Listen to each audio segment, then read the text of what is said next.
My name is Savage Dodson. I was a young GI, 22 years old, at Roswell Army Airfield in 1947.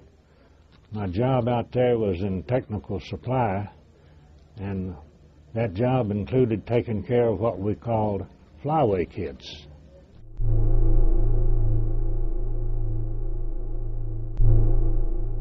One day, the base supply called me and said, "We have some fuel injection pumps for your flyaway kits."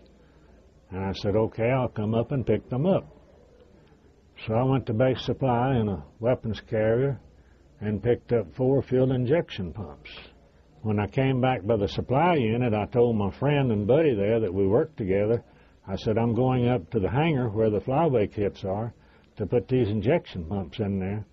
I drove up to this hangar and backed the weapons carrier up to the personnel door and got out, and with my key I was about to open the door.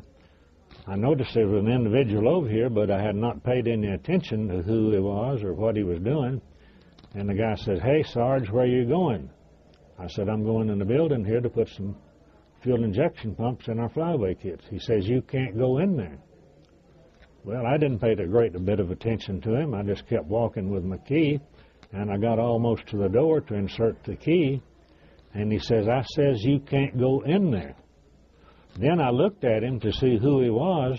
I noticed he had on an MP armband, and he had a .45 on his hip. I said, "You and who else says I can't go in there before I saw this?" He says, "Me and this," and patted that .45 on his hip.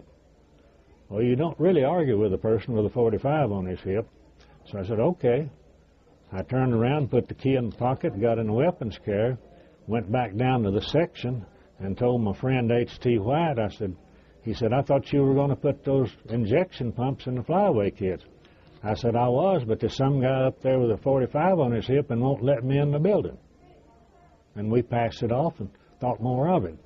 3 days later, base supply called it. We had some more parts up there for the flyaway kit.